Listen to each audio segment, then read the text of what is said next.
Hello, everybody, and welcome to Honey Badger Radio. My name is Brian, and I am here with the Chatterbox Badgers, Lauren Brooks and Hannah Wallen. I don't really know, I feel like I should do like a little intro for every show, but I'm just awful at coming up with them on the fly.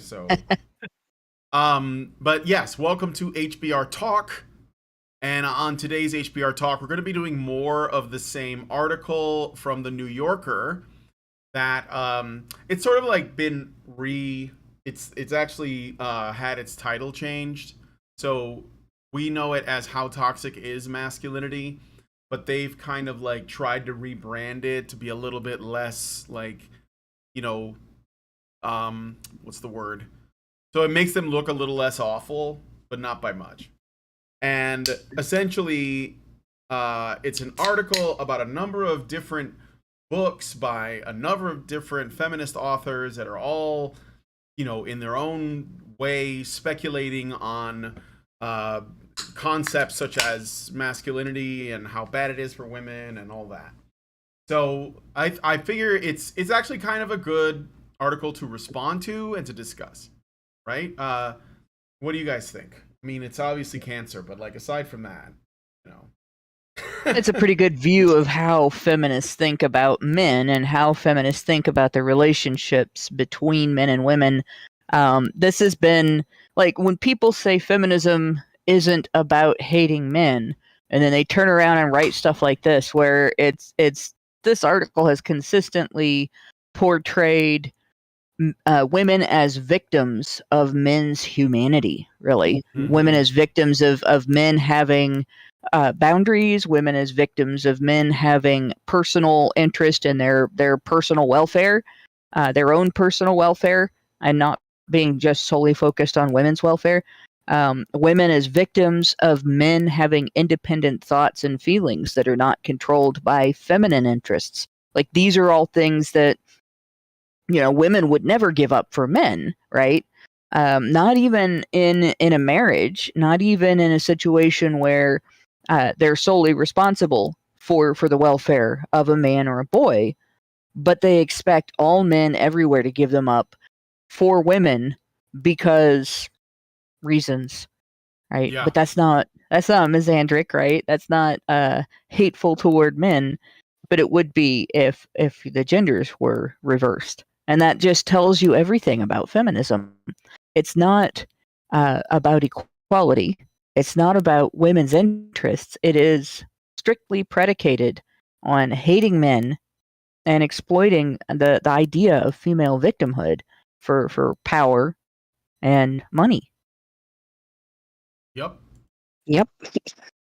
And it gets better because it's also about constantly, with collegiate academic rigor, constantly deconstructing the very idea of men and masculinity and keeping it in a position through this rhetoric and stuff of being the eternal oppressor, and that the reason for that, I think, is so that women are never to be ever find themselves in a place where they feel comfortable with their lot in life, because then that means that feminism loses its relevance. Like if women think that everything is fine now and we finally achieved equality or whatever it is they want, they have to keep the threat of men taking that back constant, right? They have to always be, and they're gonna get to this. So I believe where we left off in the article is where they're talking about some of the different ways that feminists have written about things like testosterone and male aggression and men's history of brutish behavior and things like that, right? And so they're kind of like making biological arguments to support their claims that men are, evil and oppressive and violent and aggressive, etc. And so this is, I believe, where we left off. So I'm going to read some this paragraph here. Let me put it up on screen so you guys can see it. To claim that masculinity is a patriarchal construct, however, is not so much an explanation as the postponement or the postponement of an explanation. So again, more of this sort of postmodern language. We're having a conversation about having a conversation. So that the masculinity as a patriarchal construct is a postponement. So you're delaying an explanation for patriarchy, I guess. So was so that it wasn't constructed. It was already there. It was always there, but this the explanation is delayed. Come on, man. Well, this is like all by design, right? So who or what created the patriarchy? Well, evolutionary biologists maintain that our earliest male ancestors had an evolutionary incentive to maximize the spread of their genes by violently competing for and monopolizing access to women. Jablonka is eager to avoid such biological imperatives because remember, like, many feminists are also they hate the concept of evolution and biological essentialism, and because they believe a lot more strongly in socialization and social construct theory. So this, of course, this reality does run up against problems with these people that believe that everything is taught or learned and that nothing is biological. But even their biological arguments make the least charitable traits masculine. So, Jablonka is eager to avoid such biological imperatives, but in doing so, he reaches for a kind of just so story that renders much of the history he has laid out beside the point. Patriarchy, he speculates, was motivated by simple resentment of women's wombs. Quote, deprived of the power that women have, men reserved all the others for themselves, end quote, he writes. He continues, quote, this was the revenge of the males. Their biological inferiority led to their social hegemony, end quote. So essentially, only one thing, only one biological process is good. And if you don't have that biological process, you're inferior. Well, that's lovely. You know what's funny about that is that biological process is meaningless without a man. Well, exactly. You know, I was just going to point that out. You know, as much as they like to blame men for falling pregnant, it's the only thing that they have. The only power a woman has is her womb, and you need a man to do that. Shut up. And the reality of this is, like, feminists resent the fact that men do not get pregnant, and they never say that louder than when they're talking about reproductive rights issues and child support, which you really can't separate in the United States because the law essentially gives the mother all of the power, all of the rights, all of the benefits, and all of the benefit of the doubt. And so if she marries a guy, has babies with him, cheats on him with another guy, and then leaves, he's the bad guy, and he needs to be punished financially for the marriage not succeeding, even though it was the wife that was disloyal. Or if she screws around with like 15 different guys and she doesn't know who the father is, so she just puts some guy on the birth certificate, he's now faced with a burden of proof that he's not the father. And he's also faced with, in some states, a statute of limitations that denies him the right to even try to prove that. So it's really a dishonest situation. But yeah, it's totally men that have their resentment and not women. It's totally men that are oppressive and not women in that circumstance, right? And this idea of criticizing evolutionary biologists for maintaining that our earliest male ancestors had evolutionary incentives. Like, evolution works a very specific way. Either you reproduce or you don't. If you don't, whatever characteristics you have do not get passed on to a next generation. If you do, those characteristics do. So any competition that weeds out any percentage of the population based on a set of characteristics, those characteristics are basically going to become not natural to that species, right? And in the animal kingdom, there are a multitude, like an almost infinite multitude of species that compete through violence.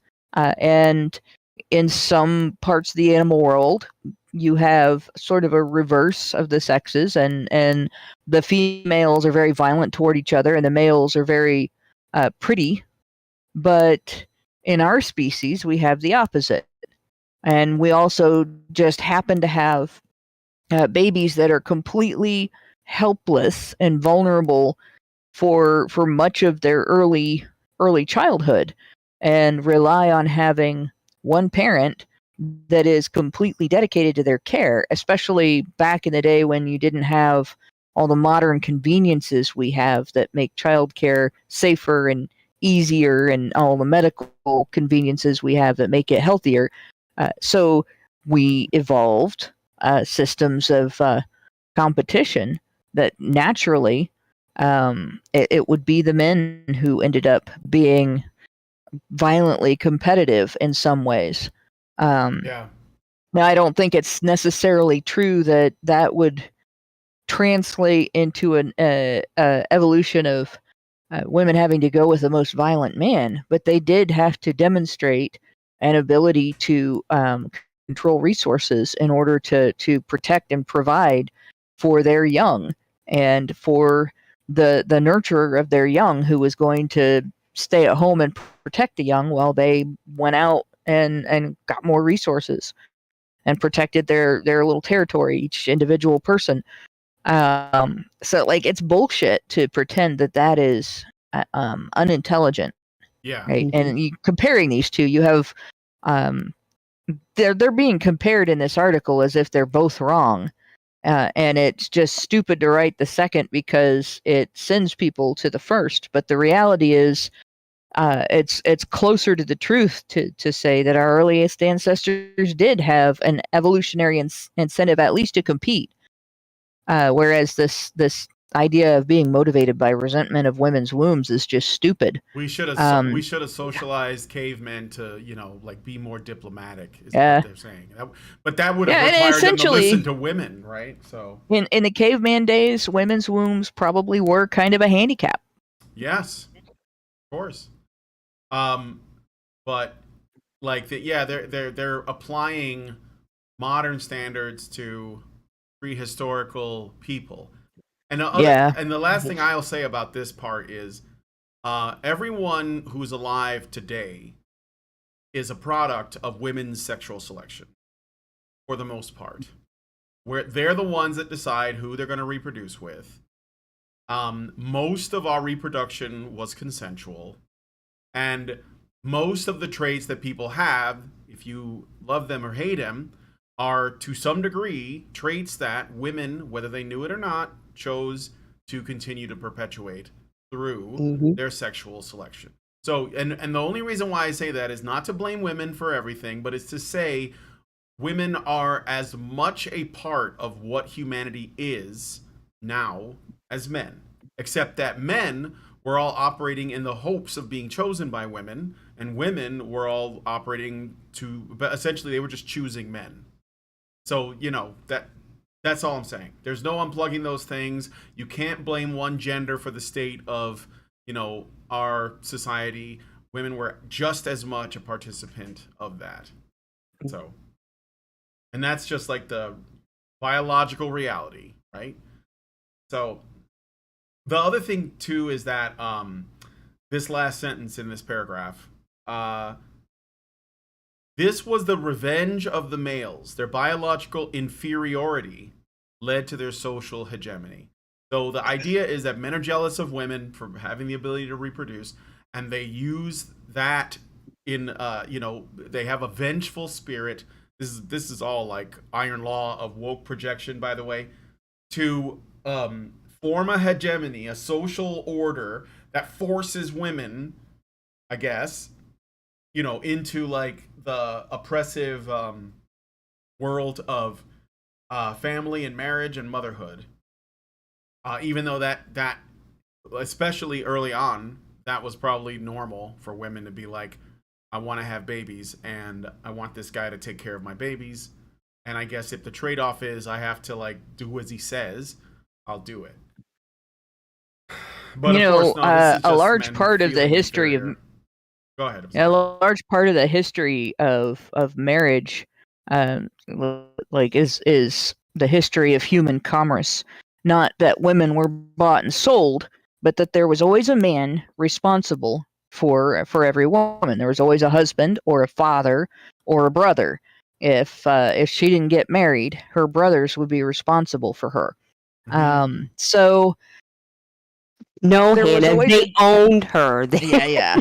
There was always a dedication to the welfare of women, and fathers weren't going to look for some poor dipshit that wasn't going to take care of their daughter to marry them, and because they were responsible for the daughter, they were going to be picky, And at the same time, families with money and power, to cement their dedication to each other, or at least their trust in each other, and make the each make the other family unable to betray or aggress against each other, would intermarry, and you'd have the son from one family marry the daughter of the other, and so on.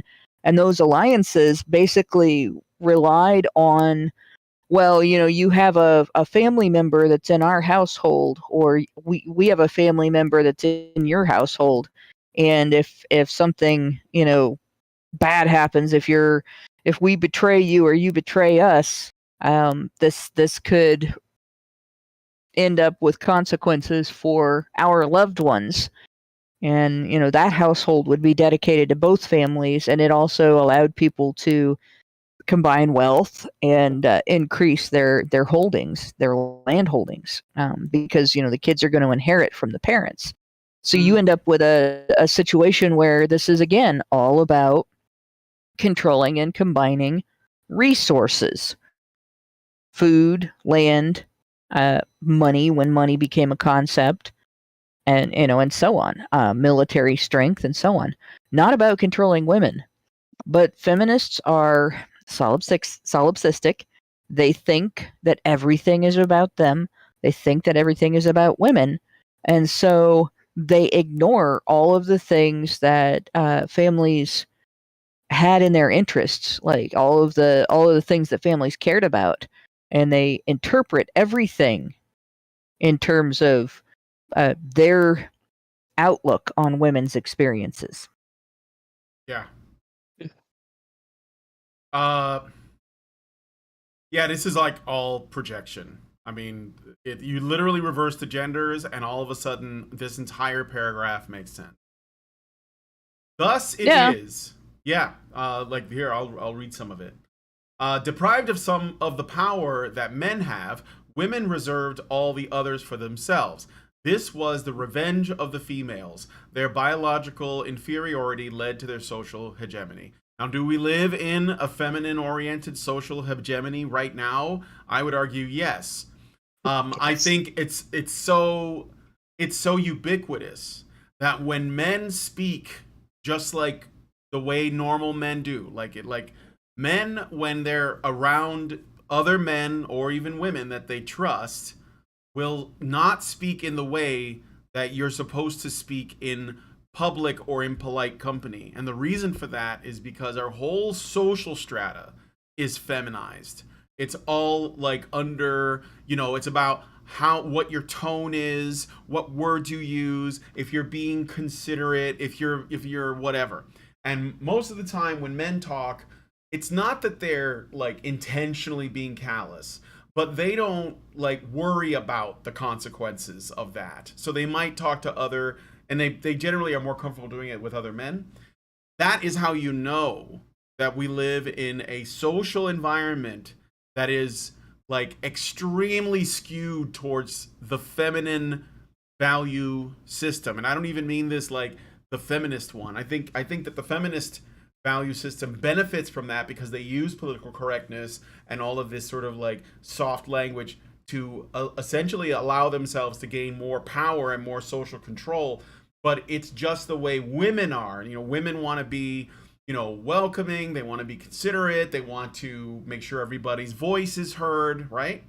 And I think that those are good qualities, but we're doing too much of that and not enough of people just being honest, regardless of what the consequences might be, regardless of how it might sound or make people feel. And that's why we're in the position we are. I think that it's because the masculine way of communication is like essentially demonized, and this is why I believe that men are struggling to form connections with other men, for example, because they're like worried that of what they're going to say that's going to basically be problematic. Anyway, so as I was saying, let me see. Thus it is that successive patriarchal elites, so apparently now there are patriarchal elites out there, I didn't know that, have spent the past several millennia shoring up their illegitimate rule by defining manliness as a set of superior qualities denied to women. Again, think about it. This is projection, like of the highest order. Okay. Just listen, who's doing that? They did that. Yes. Because men aren't standing around like, these are the rules that it takes to be a man. Completely ridiculous. They project what they want onto the rest. I can't. Yeah, well, that's what they do. And no, it's okay. I do think that there is such a thing as an essence of masculinity and masculine behavior, but it's not what feminists claim men claim it is. It's not this like super narrow, like idea. But I do think there is like a way of being that is masculine, and it can be expressed in a number of different ways. So, and it's not something that's denied to women. That's stupid. Not that Jablonka thinks there is only one eternal masculine style. Rather, all models of masculinity since antiquity have been mechanisms for asserting and imposing patriarchal power. So they do acknowledge that there are multiple types of masculine.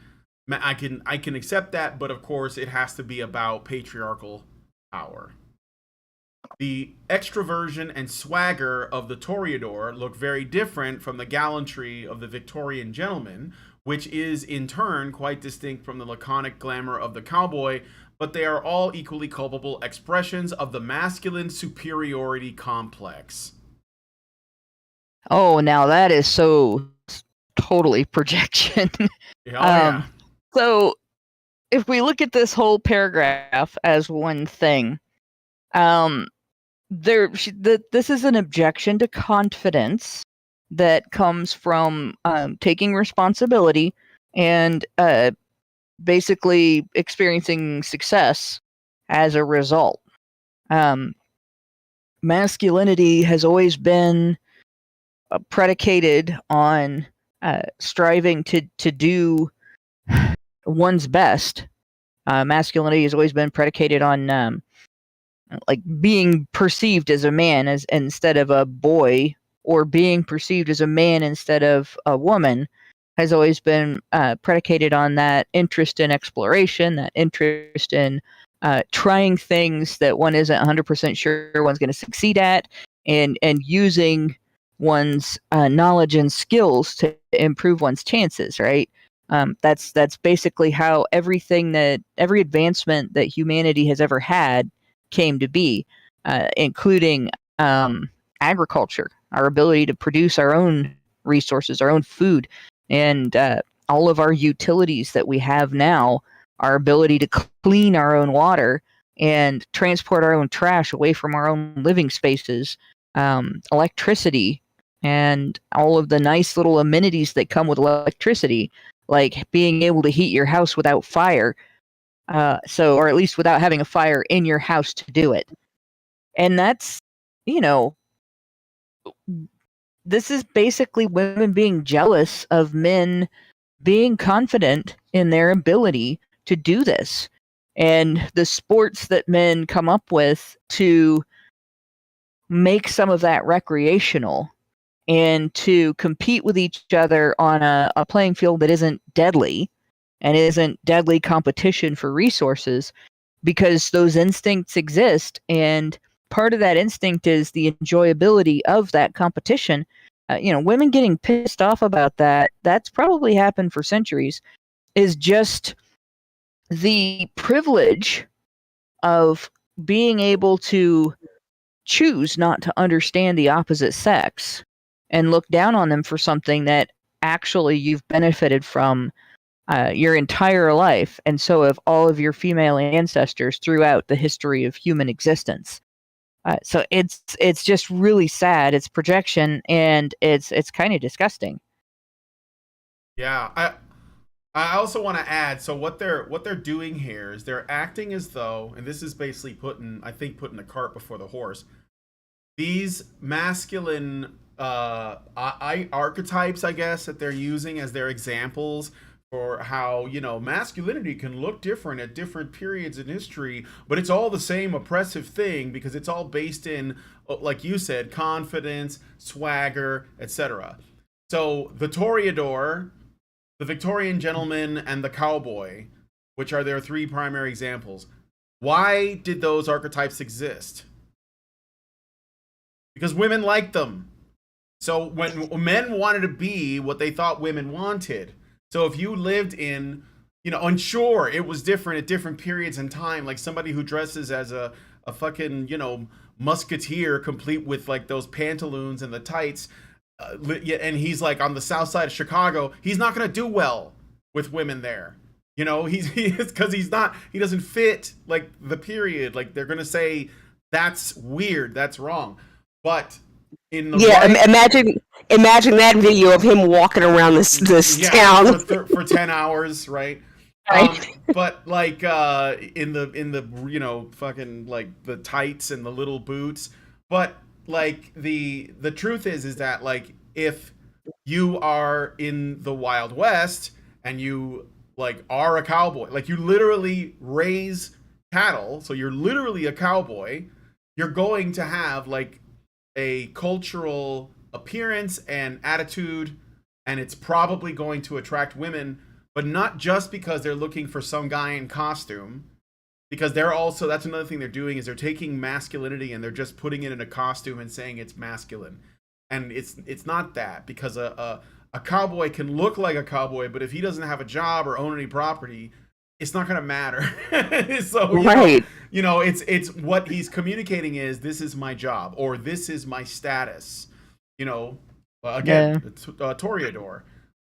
So but they're oversimplifying this whole thing, and they're trying to boil it down to an outfit. Oh, the Victorian gentleman, that's just a costume. No, the Victorian gentleman has behaviors that are expected of him, a status that's like, he's not just like a working class guy, right?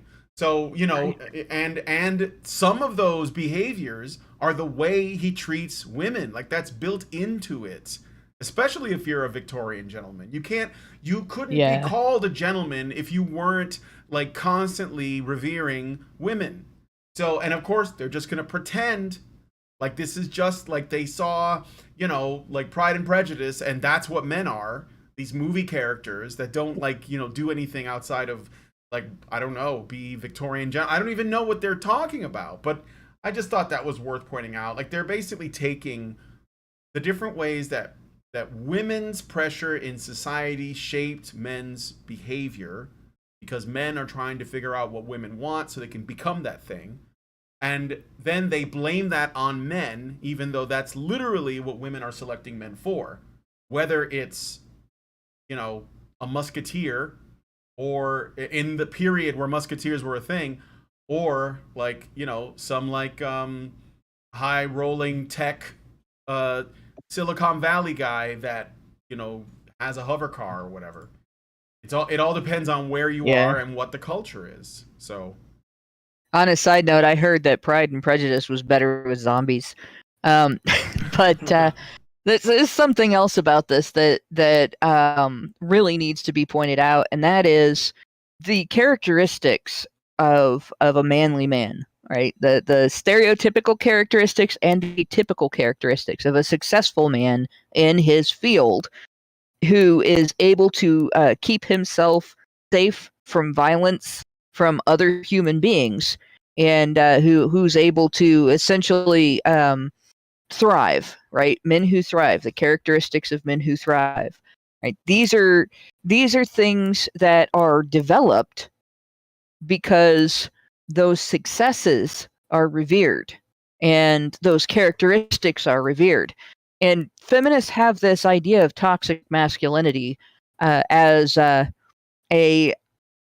they make unjust violence a male character trait, right? Even though it's not. And they make senseless, violent competition a male character trait. And they treat characteristics that are characteristics of immaturity as male character traits, and then they call them toxic masculinity. But the only way that you get good characteristics in an individual is if you apply consequences to those negative traits and rewards to the positive traits. So what feminists object to is honoring the positive traits as a reward. We can't enjoy the glamour of the cowboy, and we can't recognize the strength and power of the toreador, and we can't recognize the sophistication of the Victorian gentleman and his superior social capabilities, right? We can't do any of that because, you know, when men are confident and happy and feel good about themselves, feminists are upset.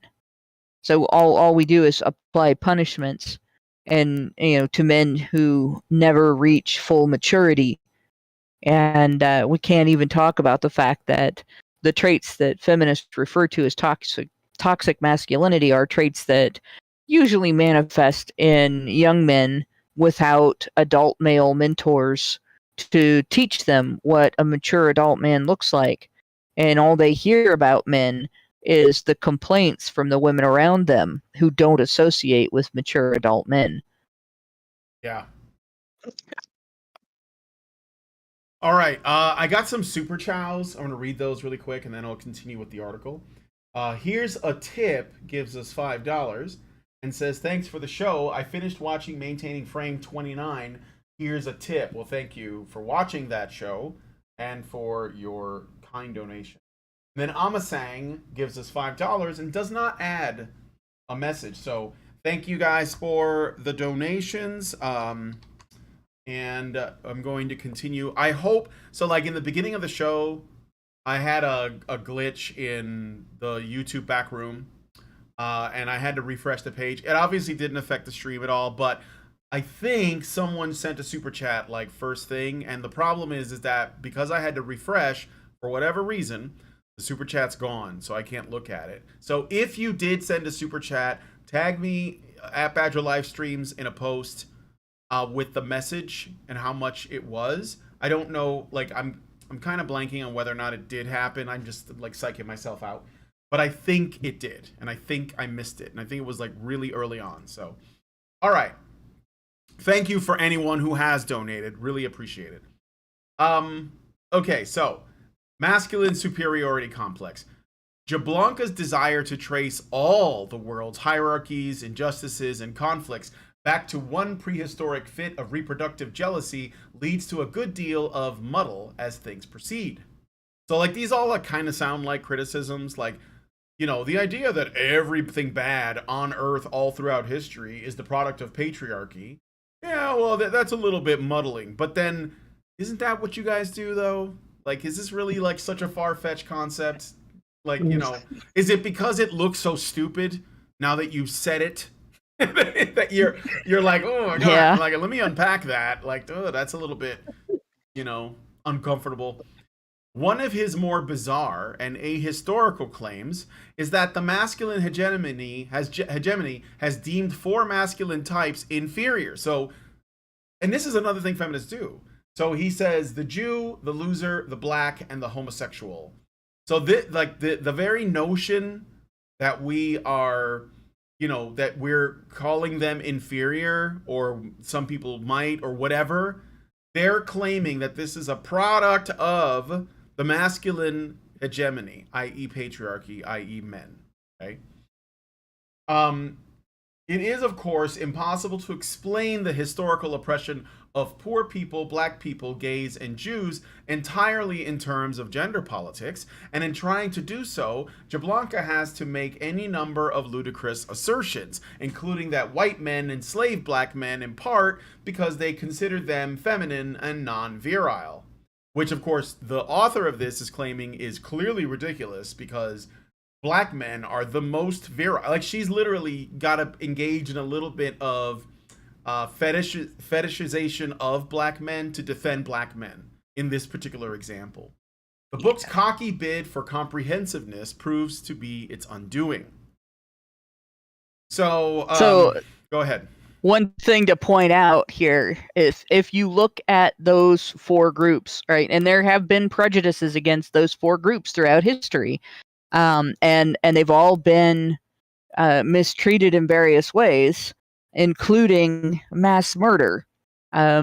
Every time when somebody wants to demonize them, they use measuring them by their perceived or real impact on women, one way or another, as the excuse. So when opponents or enemies or people who are hold a prejudice that they want to control these groups, go after them, like with the Jew and black people, right? That's they've portrayed both Jewish men and black men as these horrific, animalistic, rapey bastards that just want to go after their women. And the loser is usually, the person who doesn't have resources, doesn't have control over resources, can't support their family, and so on, right? Those guys get portrayed as rapey bastards too, and that hasn't changed. Like, you can't see as many people doing that today with regard to Jewish people or black people because it's not politically correct. But 10 hours walking in New York was exactly that. And it was 10 hours walking in lower income neighborhoods, right? 10 hours walking in the hood, not 10 hours walking in New York. And so they could get away with portraying minorities, whether they were Jewish or black or Hispanic or any other group, as rapey bastards with boundary issues that mistreated a woman by, yelling things at her about how nice she looked and stuff. And when it comes down to the homosexual, what do they get condemned for? Not dedicating their lives to the care and feeding of a woman. Right? They don't have anything to do with women. They don't give a flying fuck. Or they're accused of being pedophiles. Yeah, they're accused of being pedophiles. If they're men. Because they can't be accused of raping women. So they have to go after them for something else, right? But as far as when they go after homosexuals, they don't even go after lesbians, really. Where male homosexuals were always treated as an attack on society, lesbians were always just treated as kind of a curiosity. Yeah, they were just weirdos. Tourists would show up at lesbian clubs. Cops would show up at gay clubs. There's a big difference there, right? So every single one of those groups, the historical oppression of these groups has always been facilitated by complaining about their relationship to women, whether the complaints were valid or not. And in the overwhelming majority of times, obviously, they were not valid complaints.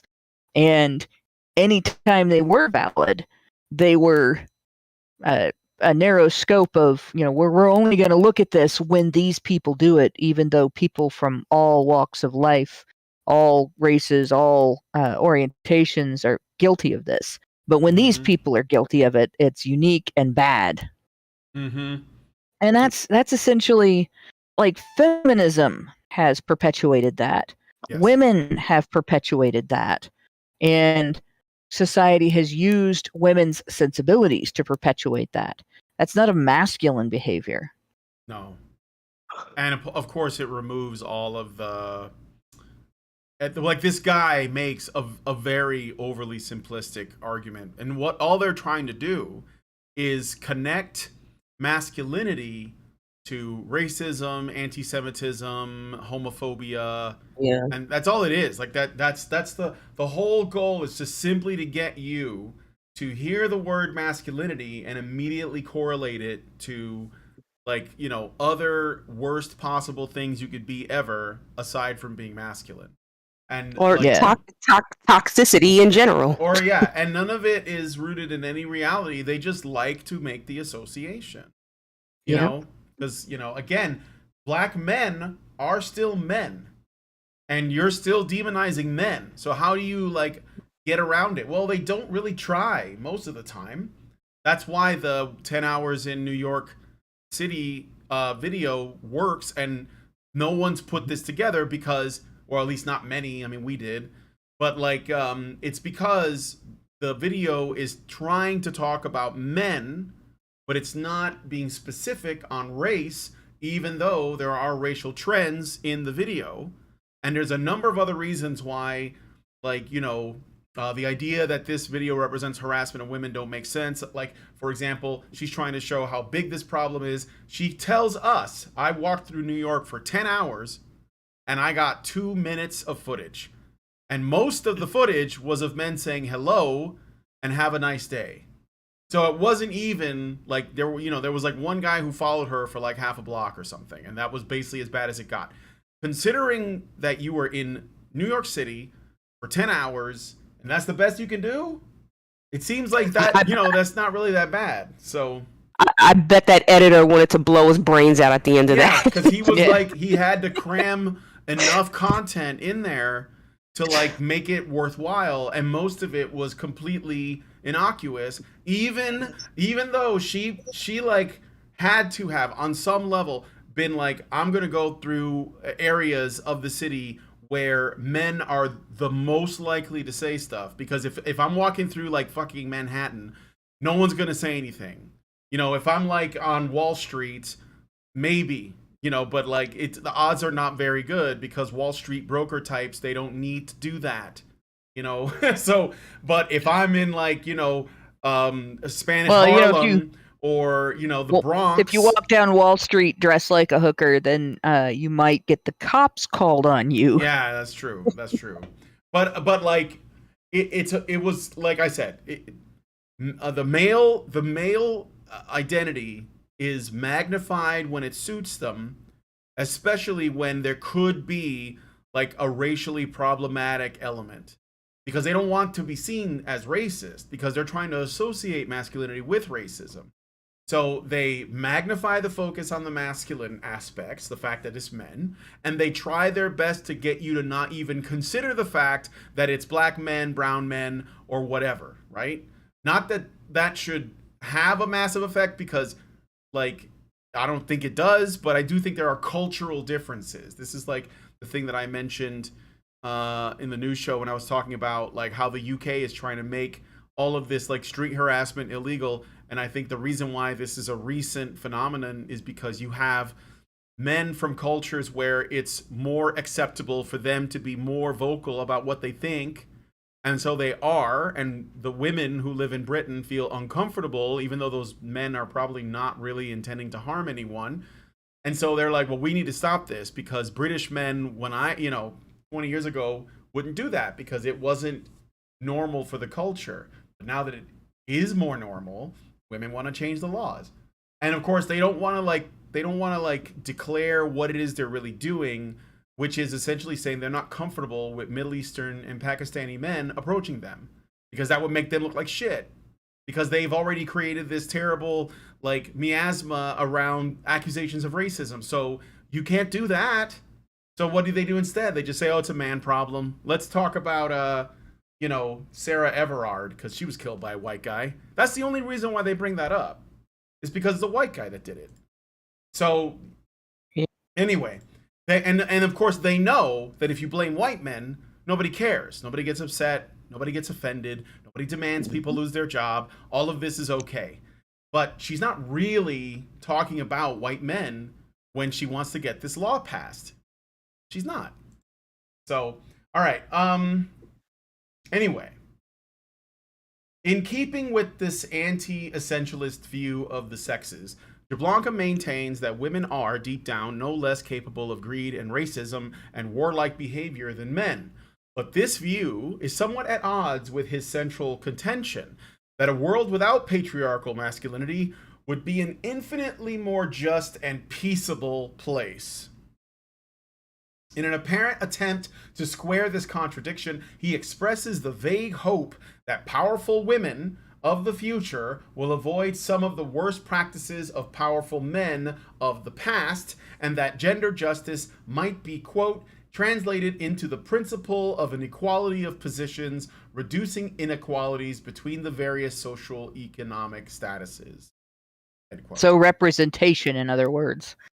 We don't elect people or choose leaders or follow people based on the merits of their work and their character, but we just plug in people based on where they fit in the progressive stack.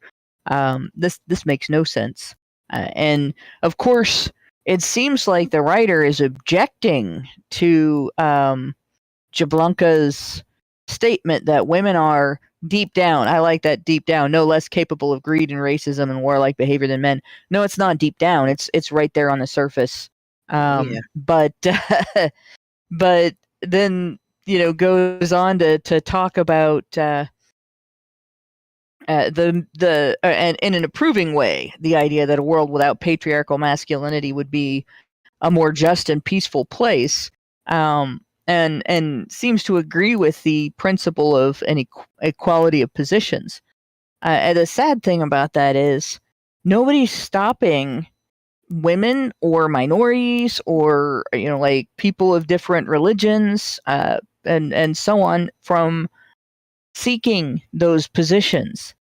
It's just, again, if you choose your leadership on merits, the merits that it takes to get into a leadership position is going to be benefiting the overall community. And if your positions, your characteristics that you're using to sell yourself to the public as a good leader don't follow that trend, you're looking to do things that everyone can see are not going to benefit the community, then you're not going to get those positions. And if you don't seek them in the first place, you're also not going to get those positions. And when it comes to women, we have a combination of both of those problems. Women focus on things that aren't necessarily beneficial to everybody, and other women don't even vote for them. And the other issue is that women don't seek positions of power necessarily in the numbers that men do. Women don't handle things in the same way that men do. Man walks into his neighborhood and sees a giant pile of shit in the middle of the road. His first way of dealing with it is to grab a shovel and get it out of there. Shovel and truck and move it, right? A woman is going to call somebody to take care of this problem. And you can't be a leader if your natural tendency is to call somebody to take care of the problem instead of grabbing a shovel and a truck and dealing with it. Yep. Too true. Okay. So let's go back to the article. According to Nina Powers' What Do Men Want? So now we're moving on to a different author. Such inattention to questions. And notice, there are no non-feminist authors. They're all feminists, right? So they disagree on things, but it's not anything significant because they all agree where it matters, This is why, like, I hate this argument from centrists and moderates that, like, there are some feminists that have a point. I have yet to hear it. And if you believe in the central core message of feminism, which is always the same, then you're just wrong. Because you're starting from the place of being wrong. And I don't care how much nuance you add here or there, because you believe the same core thing, which is that men have, for most of human history, oppressed women to the benefit of themselves and at the expense of women. And it doesn't matter if that changed in the early 1900s, or if that changed in the 1960s, or if that's still like in the process of changing now. The fact that you believe that is as a truth, it automatically throws out anything else you have to add because you believe a lie. And you don't even question the lie. You don't even say to yourself, you know what? That doesn't actually make sense that men would do that. Like, why do I have all the rights I have now if men wouldn't want to give them to me? So, not that men have if the right men to were take that away, everything, if men were everything that feminists accuse them of being, who would pass laws to protect women? yeah, Right. exactly. Why would there be any conversation around it? Why would any man give a shit? Like, that's why it like I said, it makes no sense. And they will, and they're going to basically say, oh, we fight amongst each other all the time. So, over what? How bad patriarchy is in every facet of all of human history versus, like, it being just pretty bad right now? Like, it's all bullshit. So, all right. According to Nina Powers' What Do Men Want? Such inattention to questions of class inequity is a typical weakness of modern gender politics. So now we're going to get into communist shit, because we need to bring that in. Not that it wasn't there already, but this is what I mean when I say they disagree in ways. No, they don't. They basically just rearrange what they think the priority of all of the various identity warfares are, and some of them put race at the top, and some of them put gender at the top, and some of them put class at the top. Some probably put, ability at the top, or their trans status at the top, but it's all the same shit. Yep. Her short but slightly meandering work of cultural criticism takes aim at several strands of contemporary feminist doctrine and lays out with varying degrees of coherence how she thinks a, quote, graceful playfulness, end quote, between men and women might be restored. Power finds terms like the patriarchy and male privilege nebulous, and believes that they obscure more than they reveal when applied to poor and working class men. Liberal feminism, she argues, has proved all too compatible with the interests of corporate capitalism, precisely because it is more interested in how people identify than in who owns the means of production. God, that was exhausting. Good grief. Yeah. Yeah, that's all just communist drivel. And I love the phrase corporate capitalism because, to be honest, capitalism relies on a free market, but corporatism and crony corporatism in particular rely on maintaining a market that is not free, using government regulations to quash competition and control where and how things can be traded, even skills that can be used. So it's kind of silly to call it capitalism when they're essentially using government power to control the market. It's not a free market then if you're using government power to control the market. Now, feminists have definitely capitalized on their movement.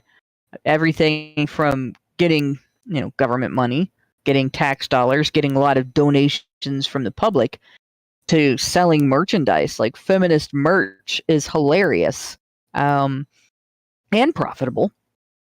And of course, they've created an entire area of education they can also capitalize on that is essentially cult training, and it's supported by your tax dollars as well. So feminists are pretty good capitalists. They just don't like people knowing that because they want you to be communist for their benefit, of course. Well, of course. And, again, this is just like more like ways to make this concept more appealing to more people, because maybe you find like there's a person who doesn't care about feminism, or I mean, like that's not a focus. But if you can get them instead to jump on board the anti-racism train, or the LGBTQ train, or the communist train, then you got them anyway. And then you can just like, and you can tell them, well, this includes all these other things under the same umbrella, but the purpose of it is all the same. And a quick word about the word capitalism. I don't use the word capitalism anymore to describe the free market. Capitalism is a word created by Karl Marx, basically so that he could strawman the shit out of property rights. So just say property rights. When you get into a debate with someone about property rights, just use the word property rights, because the only way they can make the argument for communism or socialism is to essentially make an argument against property rights, because that's all this comes down to. It's ultimately the only thing. Capitalism is easy to attack because it sounds like something that is a construct that could be exploited, but like, you know, and all these other, it has a lot of baggage attached to it. Just don't use it. It was made up by a commie to essentially describe property rights. Stay on property rights. No one can refute that, because you can start with the property right that we have that is the most fundamental if we have nothing else, and that is our bodies. So anyone who is against the concept of property rights, if you tell them that means you're pro-rape, because it is, and that's what it means, then they're not going to be able to make an argument against it. So just tell them, I don't use the word capitalism. It's a bullshit word made up by a communist. I use the word property rights, because that's it. Like, you own stuff, right? You have a right to your stuff. And if you want to give your stuff away, if you want to throw it in the garbage, if you want to set it on fire, or if you want to sell it, that's your business, because it's your stuff. That's all it means. Nothing else. That's all it is. And they want to make arguments against that. Well, then you got to say, well, if you're going to do that, then we have to use the appropriate terms. So we're going to call this property rights. Now tell me I don't have a right to my own property, to my own body, to my own efforts, right? Because that's what they can't make an argument against. That's why they use the word capitalism. Throw it out. It's meaningless. It's bullshit. Don't use it. So, and if you know, as go ahead. At the bottom, I was going to say, at the bottom of bodily autonomy as a property right, at the bottom of, property rights, capitalism, whatever you want to call it, is the difference, or the recognition that when you labor for resources, like historically, before trade existed, you'd go out and labor for resources by gathering them yourself, hunting them yourself, creating them yourself if you knew how, or whatever. And you got a direct relationship between your labor and the resources you were able to acquire. And part of it was a gamble, just in that nature might determine that your labor wasn't good enough, or you might not labor in the right place or the right way, right? And once trade started to exist, humans began to minimize the amount of labor that they had to exert in order to acquire resources by specializing in particular types of labor based on aptitude and attitude, and then trading resources with each other, so that people could have what they wanted, even if they weren't good at getting or making that particular thing. That's all trade is. And so when people promote the idea that the community should determine what type of resource compensation you should receive for your resources, and that's what communism is. That's the community deciding that you don't get to determine what you're going to work for. The community gets to determine what you're going to work for. And then they're basically telling you don't have the right to minimize your labor and maximize the resources that you obtain through your labor. You don't own your own body. It doesn't belong to you. It belongs to the community, and it can be exploited by the community as the community sees fit, with without regard to your interests in compensation.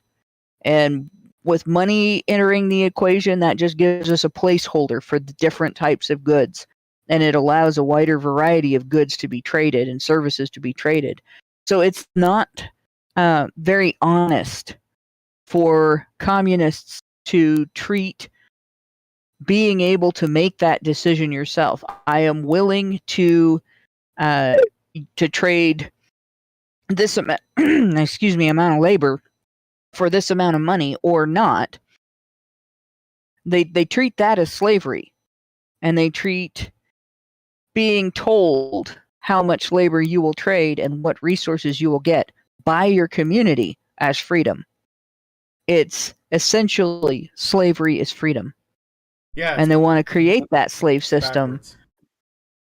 Because they don't like the fact that it takes initiative and diligence and a hardworking attitude in order to maximize your resources in a situation where you have choice. Yeah. All right, so I got some super chat and some super chows. Senior Sticks, this is the super chats first, gives us $2 and says, "Methinks ladies feminists want the Marquis de Sade." Well, he was high status, and you know what? I wouldn't be surprised if he didn't virtue signal about women to get laid, and I wouldn't be surprised if it worked. They want the Marquis de Sade, but they want to have control over him. Yeah, they don't want him to doing whatever he wants, but thank you for that super chat. Rorschach's No gives us $20. Thank you, Rorschach's No. And he says, "Hey, Badgers, I wish I could give more, like your own slightly bigger production deal, but here you go." I don't know what that he means, like your own slightly bigger production deal. Not sure what that means. Guess I can keep sharing the podcast on Facebook. Well, if you can, that'd be great, because I think that I got like in big trouble with Facebook about a couple weeks ago, and Mark Zuckerberg banned me. Yeah, he suspended me from posting in groups that I run. So I run the Honey Badger Radio Facebook page, and I can't post in it, and so like none of our streams go live there. They won't probably for like another couple weeks. So yeah, if you could share it on Facebook, just share the YouTube, that'd be great. Thank you, Rorschach's No. The Dark Triad Prit gives us $10 and says, "Yeah, jealousy is the source of many hierarchies, but mostly because women select for a select few men. Men creating hierarchies like monogamy is a way to keep the tribe together and decentralize the hierarchy that would be created if we would let women create the hierarchies. Yes, men in high and dark triad traits are proven to be more attractive to women. If we would let women create the hierarchies, then this world wouldn't nearly be as peaceful." But that's just my misogyny talking. Well, you'd kind of get what we get now. It's basically the sexual revolution. It's women sleeping with the top 1% of men. It's men in the top 1%, some of which are dark triad men, essentially forming harems. And it's a bunch of other men left out in the cold. And that is what we're seeing.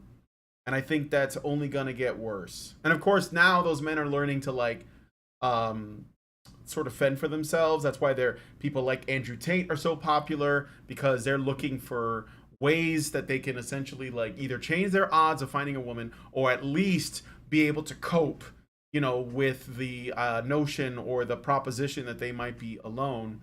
And women are not going to fix that, because they have no interest in it, except maybe the women who are themselves left out in the cold, because there are going to be plenty of women who are going to end up getting rejected by the top 1% of men. That's the way it goes.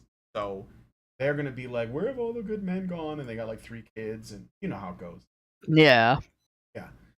So thank you guys for the super chats and super chows. And once again, if you want to send them through, just go to feedthebadger.com/justthetip to send a super chow, or you can just use the super chat function in YouTube, or the Rumble, I guess they call them Rumble rants, or rumbles in Rumble. So okay, back to the article. Let's see. Yeah, so she talks about corporate capitalism, blah blah blah. Power's main interest, however, is not in persuading feminism to be more intersectional, in its critique of men. I increasingly think that we need to think less in terms of structures, she writes, and much more in terms of mutual respect. She believes that exaggerated complaints about the toxicity of men, their mansplaining and manspreading and so forth, have become a kind of tribal habit amongst women. In addition to eliminating much of the pleasure and charm of everyday male to female interactions, the constant demonizing of men has led us to lose sight of what is valuable and generative in male and female difference. Where Jablonka wants to help men escape the obligatory model of virility that has given them a bad name, I don't think so. Power asks us to consider what Power is the name of an author, by the way. It's not the actual term. Asks us to consider what might be worth retaining from that model. In our haste to declare masculinity a redundant artifact, she says, we have lost sight of some of its positive dimensions. The protective father, the responsible man. So basically the man that serves women and children. Although we are often told that modern societies have outgrown the need for male muscle and aggression, we still rely on men to do the lion's share of physically arduous and dangerous jobs, including the fighting of wars. Even in Jablonka's gender fluid structure, he acknowledges men will do the heavy, dirty, thankless work. To insist on a literal-minded gender parity would be absurd, he says. If we still expect men to do the dirty work, Power asks, shouldn't some value be attached to male strength? Women in heterosexual relationships, she claims, respect a degree of responsibly channeled aggression in their partners. However tough you feel, however independent you might be, when it comes down to it, you would like a man to be able to stand up for you physically, at least, she writes. Violence is not far away from care, as we might like to imagine. That's kind of a long paragraph, I apologize. But is there anything in that you want to talk about? I mean, she's absolutely correct, and it's amazing that she can write that whole paragraph, and I hope that maybe she's gotten some kind of enlightenment from it, but I doubt it. Don't hold your breath. And then also, she's talking about a tribal habit of saying terms like mansplaining and manspreading. Honestly, I've never heard real women in real life say that. No. Unless they're making a joke. It's been promoted on social media, but you never know if the person that's promoting it is a person behind the account or a bot. But they're all feminist accounts. But the thing is, feminists have gotten pettier and pettier in their complaints about men, and as they run out of things, they basically do. I guess you would call it mission creep. Mm-hmm. And it's this, you see the same thing in laws about drug and alcohol use and so on, where you have to prevent drunk driving, we make it illegal to drive with a blood alcohol level of 0.14 because that's extremely dangerous and nobody should do it, right? So drunk driving goes down.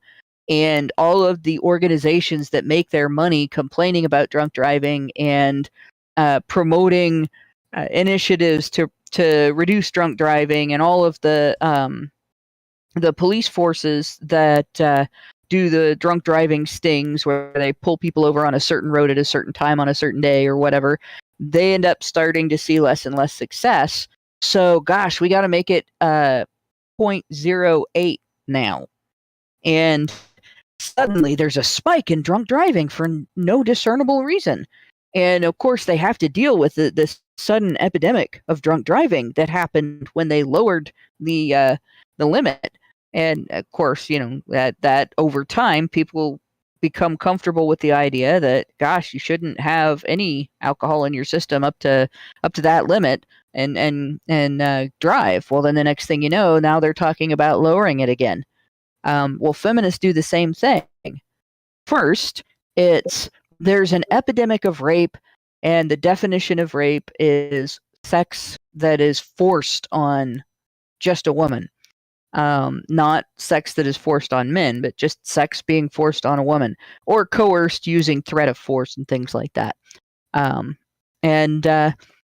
then they get more legislative protections for women. There's awareness raised. There's social initiatives to prevent rape. There's consent training and all this other stuff. And suddenly the statistics start to go down. So, well, it's rape if you screw your boss to get a promotion, even if you're the one that initiated it. It's rape if you were tipsy, not stone cold drunk, passed out on the floor. So now we have to. Now we have to have all these initiatives again. We have to have more consent training. We have to have more legislated funds for this and so on. And once we get to a point where the incidence of modern rape goes down, where the incidence of the new definition of rape goes down, well, then they're going to start making it, rape for two people to have sex if one makes more money than the other. If your husband makes $50 a week more than you do, he's raping you every time he has sex with you because you're going to lose money if you leave him and you can't say no. Right? That'll be the next kind of thing feminists, they're already starting to do that. They're already starting to hint at that. If you're a year older, you're a pedophile, even if it's, 30 and 31. Like they're already starting to pull that shit. So we'll see it happen again and again and again. They're already doing that. And this is just the same thing. Mission creep. Man spreading, mansplaining, man this, man that. Everything men do has to be wrong, right? And yeah, she's right to complain about that. But then she turns around and she just misses it. Yes, we still expect men to do the dirty work. But the dirty work isn't just going out and earning a paycheck and supporting the wife. The dirty work isn't just being the person who goes first down the staircase in the middle of the night because she heard a noise, right? The dirty work is the guys that had to come to my apartment complex and fix the problem after somebody screwed up and sent a power surge through 5 buildings, knocked out all of our power. There were, like, my husband had to do some of the dirty work because I was completely asleep when that happened. He's the one that had to go through and check everything to make sure nothing was on fire. So I mean, like, this is what men do, and it's not. This is what men should be obligated to do. This is what men have been obligated to do throughout history. It was men who went through all the buildings and checked to make sure that the power surge hadn't done damage to the wires in a way that when they turned the power back on was going to catch things on fire, and then went through after the power was turned back on to make sure that nothing was burning. It was men who did the dirty work of turning the power back on, which did involve risk of contact. It was the man running the machine that created the problem. He was at risk of death. And the mistake wasn't his. It was some bureaucrat in the power company that doesn't even work there anymore. He was drilling in an area where they were going to put in new lines, and there was a line there already that wasn't supposed to be there according to their paperwork, and it wasn't, they'd had older paperwork that was misplaced that said that it wasn't supposed to be hooked up to anything, but it was actually still attached to something, and it created a huge jolt. And he's lucky he didn't get electrocuted. Right? There could have been a death. There could have been deaths in the apartments as well. So men are the ones that do that dirty work. Men are the ones that keep your trash out of your neighborhood. I don't ever see, like, when I do see a woman working with the refuse companies, she's not driving the big truck. Those things are very difficult to control, very difficult to maneuver. And you also have the fact that there's not that much space for them. It's men doing the dirty work of keeping society running. It's men doing the dirty work of keeping the living environment in which you spend all your time bitching about them clean and safe and powered and fed with water and heated, and given natural gas and so on. Men are the ones that drive the semi trucks that carry the gasoline to the gas station for you to complain about the gas prices. That's all men. That's dirty work. You're driving something behind that behind you that is explosive, right? So all of that. No, she's just talking about violence. Men having to engage in violence, and yeah, it's the military is 14% women, right? So the entire rest of the military is all men, and the overwhelming majority of combat positions are held by men. Yeah. So where we tell somebody they have to sign up for selective service, that's 100% men. So we expect men to volunteer, to be prepared, to engage in violence and face violence on behalf of their community. And we force men or coerce men, young men, 18-year-olds, into signing up to be yanked out of their lives and sent into violent environments where they will have to engage in violence or face violence for their communities. And they don't even get a choice. So yeah, violence is not far away from care as we might like to imagine, as she says. But it's not just going down the stairs first in front of your wife when she hears a noise downstairs. It's everything, every corner, every aspect, every modicum of good in society, right, is protected by men doing the dirty work, and men being prepared to use violence to defend and protect and preserve the safety of women's environment. All right. So yeah, they say, well, when they talk about essentially the utility of men, but her defense of men, such as it is, because I don't think it's really a defense of men, she's basically just talking about them in terms of their utility. So the protective father, the responsible man, right? We need men to fight wars. We need men to keep society running. We need men to essentially do thankless work.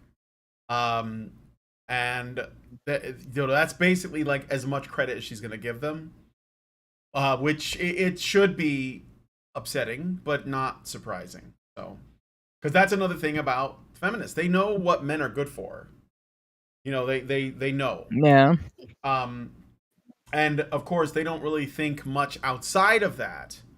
Like, they don't think that men could design inventions or innovations that could make life easier for everyone, like whatever it might be, or find new ways to improve on, like technologies that we take for granted now or whatever. Like, men do that as well. It's not just fighting wars and like building buildings, right?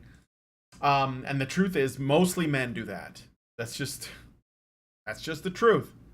So, Power's book, being of the pendulum swung too far variety, is rather too quick to declare all the meaningful equalities already won, all the necessary reforms of male manners accomplished. Reforms of male manners. So this is another goal they have. They want to control the way men act. And I think that they have been extremely repressed from being themselves for a long time. But okay. Male behavior has shifted radically, she writes. What man would totally flirt with a female coworker, or would today flirt with a female coworker? Which is the kind of facetious remark that only a person who has mistaken her bien-pensant bubble for the world could make. Nevertheless, the graceful playfulness that she hopes can be preserved between the sexes, and even some of the more benign aspects of old-school masculinity, are probably more widely shared than is generally acknowledged. Okay, so this woman is actually saying, like, men can't flirt with women at work. And she's a bit lamenting of that. But yeah, well, whose fault is that? Exactly. Well, that's why this woman, the author of the piece, is getting a little defensive, because she knows that that's an environment feminists have created, and she doesn't like where that line of reasoning is headed, because it has to blame feminism. It's like nobody else, right? And for the record, men should not flirt with women at work, because you don't know what's going to happen. and it's not worth it. So you should just stay away from them. That's another thing too, is I noticed that like women, so like it's kind of interesting. Women that work in male dominated spaces. So let's say a woman gets a job somewhere and she's good at her job, she's not a diversity hire or anything like that, and she gets a job, and most of the other people working in her department are all men. Not only does, like, obviously flirting isn't going to happen, because any man who has any awareness about like how dangerous that is isn't gonna participate, he's not gonna do any of that. But not only that, I think that men in the workplace, when there is a woman around, are very avoidant. So they may only interact with her as much to the bare minimum amount that they would need to in order to do their job, and then they will avoid them, or they will essentially just keep to themselves. And I've seen this, and I know people who are women that have been in that situation where they're like, I don't understand why the men avoid me, or they don't talk to me, or whatever. And I'll be like, it's not your fault, you know, it's HR, because you're probably just fine. Like, you can probably get along. It depends with on the guys. man. Yeah, depends on the man and the workplace. Like in a corporate environment, that might be the case. It's not quite so much in a retail environment. If you work retail in an environment where most of your coworkers are men, because I've done that. Sure. And it's definitely not that place that way, or at least it wasn't when I was working as a photojournalist. Now, that might have changed in the last like 10 or 15 years dramatically. I think it's gotten a lot worse. during the early 2000s and everything, even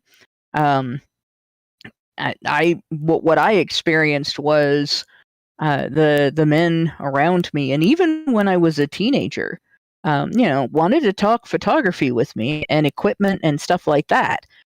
It didn't feel to me like flirting. I didn't feel like I was, being hit on, but I was also a lot younger than a lot of my colleagues. I had some colleagues that were within like a 5-year radius, but most of them were, 10 or more years older than me. And I think that for them, it was just, let's see what this chick knows. And then they were pleased to, meet a colleague that was young and female, that wasn't just some, high school club, clubette, co-ed, that was on the field without merit. And when I worked in retail selling cameras, that was a largely male-dominated area, both in our workspace and our clientele. And I had the same experience there too. It's, if you're in an area where you can demonstrate expertise in something that you usually mostly see men demonstrating expertise in, they want to hear everything you have to say about it. Mm-hmm. It's just environments where there's a human resources department that women can go to and make ridiculous complaints that will be taken seriously. This man is talking to me too much, and then you find out he's talking about work-related things and nothing else. And the complaint still gets taken seriously. And then men have to avoid women as a means of self-defense. And those workplaces are toxic because even though they might be male-dominated workplaces, the rule-making part of the workspace, or the court of the workspace, the judicial system of the workspace is female-dominated. And men know they're going to be judged by a standard that is somewhat arbitrary and already against them to begin with. So they keep to themselves, because when you're in an environment where you know that you're going to be treated unfairly from the get-go, you keep your head down.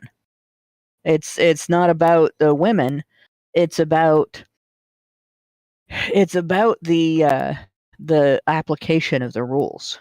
And they also know that they're not going to be applied the same way to the women.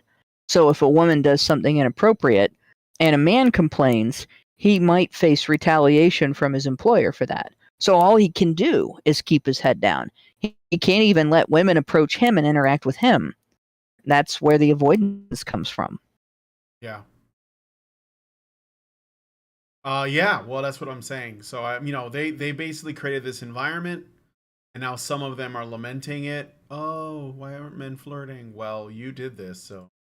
Yeah. Okay, we're gonna do. Actually, we're at the end, so I'm just gonna finish it off. Patron show. So nevertheless, did I read this? But romantic fiction isn't produced by the Commission for the Continuation of the Patriarchy. Right. Well, she might I'm sure that there are many that would probably try to make the case that romantic fiction does, in fact, do that. It sells because it speaks to a persistent female attraction to the benignly dominant male. Whether that attraction has its roots in nature or in culture, one has to only read Joan Didion describing her childhood dreams of John Wayne, or listen to Amy Winehouse singing "You Should Be Stronger Than Me," or overhear contemporary teens mocking soft boys on social media to know that it is there. So basically, when women are honest about their feelings, yes, they want to bang John Wayne. And they don't want soft boys. So, sorry. I know that he had a funny walk, but it's probably because of how much ass he was crushing. It's just that exaggerated swagger that feminists hate so much, and unless they get a chance to go to bed with it. Yeah, it gets their panties wet.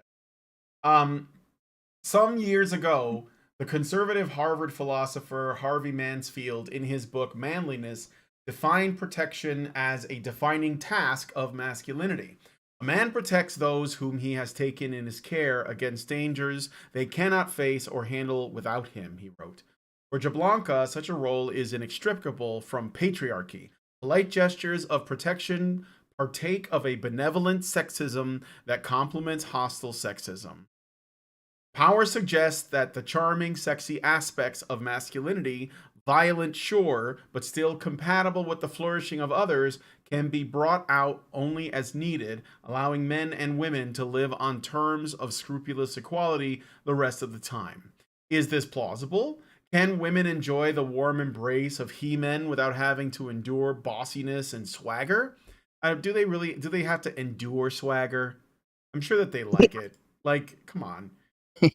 Harvey. Well, if women didn't like swagger, then there wouldn't be so much swagger in leading men in movies. Men wouldn't be doing swagger if women didn't like it. Like, that's just it. Like, we all know that swagger is something that men, if it doesn't come naturally, because I think that for a good number of men it just comes naturally. It's not like something that a man is thinking about consciously, right? If he has it, he has it. But like, yeah, I mean, women are the ones that encourage it. They're the ones that want it. It's not something they have to endure. Stop lying, ladies. Harvey Mansfield didn't think so. I bet Harvey Mansfield doesn't have swagger. Honor is an asserted claim to protect someone, and the claim to protect is a claim to rule, he wrote. How can I protect you properly if I can't tell you what to do? Now that is true. Absolutely. This is something that I've said before. If you are responsible for someone, then you must have authority over them. Because if you it just doesn't work. Like, you can't be responsible for something that you have no authority over. And exactly, that is just basically being a slave to that person. Yeah, even a bodyguard, even a paid bodyguard, still has to have the authority to tell you things like, don't sit next to the window, sit in the middle of the car, let me sit next to the window, don't go in that building until I've checked it, don't do this, don't do that, because there's a danger. And that's just in the capacity of a paid bodyguard. Under old laws like coverture, men weren't just bodyguards. They weren't just physical bodyguards. They were financial bodyguards and social bodyguards and legal bodyguards. They were everything. So how could they do that without being able to tell women how to stay out of the danger they were supposed to protect them from? Yep. But this last paragraph, the thing that gets me is the concept of benevolent sexism. Like, feminists use the concept of benevolent sexism very differently than how they define it. When they define it, they talk about it as positive assumptions about women that can be detrimental to the woman in some way or another when she doesn't live up to them. Like, all women are good mothers. So you take a woman who is like 30 something and didn't have any babies, and you assume that if you dump a child in her lap, she'll know exactly what to do right now because she's got the mothering instinct. Well, nobody without experience knows how to take care of their baby. If she's never babysat, if she's never been around a baby, she's going to be lost and clueless. And that would be benevolent sexism by feminist definition. But then they turn around and call it benevolent sexism if you do anything nice for a woman just because she's a woman, even if it's something that she wants you to do. Oh, that's benevolent sexism, and it complements hostile sexism. So you're going to use this as an excuse to discriminate against her later. And that's not necessarily true. It's a huge lie that when men do nice things for women because women are women and men are kind, that they go back later and, well, you can't do this, or you shouldn't do that, or we can't let you in here, or, you can't have access to that because you're a woman. That's not necessarily true at all. And I've witnessed this and experienced this in my own life, where men will make accommodations for me because I'm a woman without detracting in any way, shape, or form from my freedom to act and my being part of whatever is going on around me, and my having a choice of where I'm going to go and what I'm going to do. They don't treat me any differently in any other circumstance, but they might lift something that they can see that they can lift that I can't, or they might walk closer to an area of danger than me. And I've experienced that numerous times, where a guy just automatically does that, but doesn't treat me in any way, shape, or form that I would even think feminists would consider to be hostile sexism. And they can't recognize that.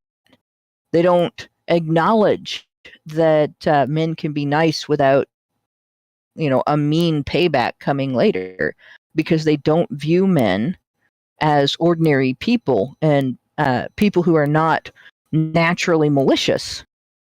So the idea that we could live in a world where the sexes are nice to each other, like women provide care a lot of times automatically to men because they are men.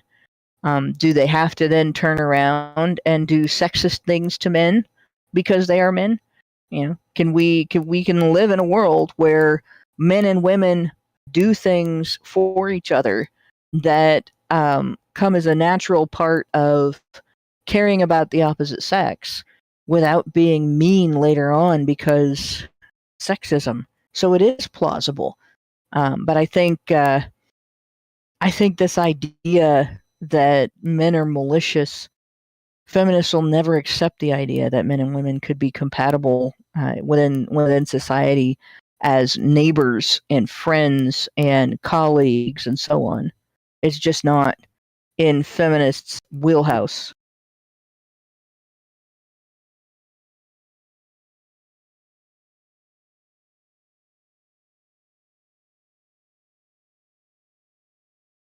Did I drop? Sorry, I was muted. Oh, I didn't mean to. sorry. I said that's the article. Is there anyone else or any final thoughts anybody wants to put out there about the article before we go into the patron show? All right, I did get a super chat from Rorschach's No, who gives us $10 just now. It's a super chow, actually. And they say, hey, Hannah, what you described as feminist mission creep seems very similar to a kind of feminist repressive tone. Yeah, well, it is kind of like that, yeah, so. All right, thank you for that super chow. Rorschach's no. And I'm just checking Rumble. Hello, Shadow Wolf. All right, so looks like that's it. We got through it. That was a very lengthy article. It took us like 3 sessions, but we got through it, and I'm glad we did, because again, I thought it was interesting to see like how many ways supposedly like different brands or flavors of feminists might disagree while simultaneously all agreeing to the same core principles, which is the reason why it all sucks. And that's another thing, I guess, if you guys like want to like take these arguments into the internet or in your daily life, and let's say you know a feminist or something, don't be afraid to push back and ask them the fundamental question, like, do you believe in patriarchy theory, and explain what that is. And if they do, then there is no version of feminism that they could propose that would be like the fairest, because they're operating from bullshit to begin with. So, and I know that a lot of people just get educated into it. They go to college and all their teachers tell them the same thing.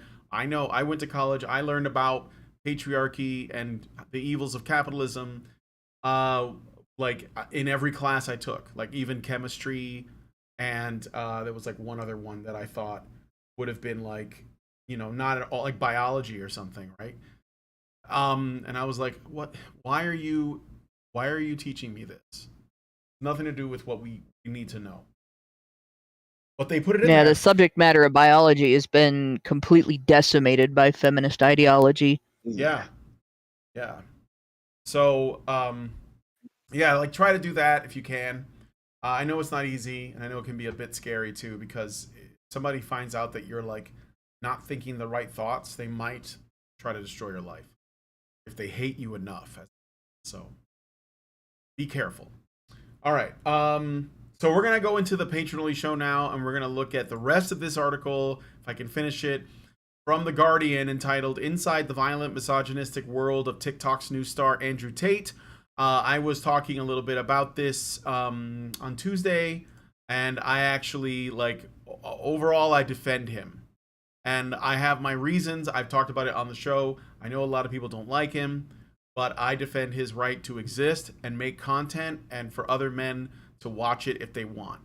So, because I think that I think it's better than the alternative. I'll put it that way. So, right. We even would defend the right of feminists to exist and make content, and other women to watch it if they want. We just suggest that people use logic and reason to judge that content. Same with his, same with anybody else's, same with ours. And it's perfectly reasonable, if what somebody says is ridiculous, to then make fun of it. And you have just as much right to do that as they do to make that content. And unfortunately, that's under attack right now. So what ends up happening is that everybody tries to silence everybody else because they can't make fun of things that are irrational or things they don't like.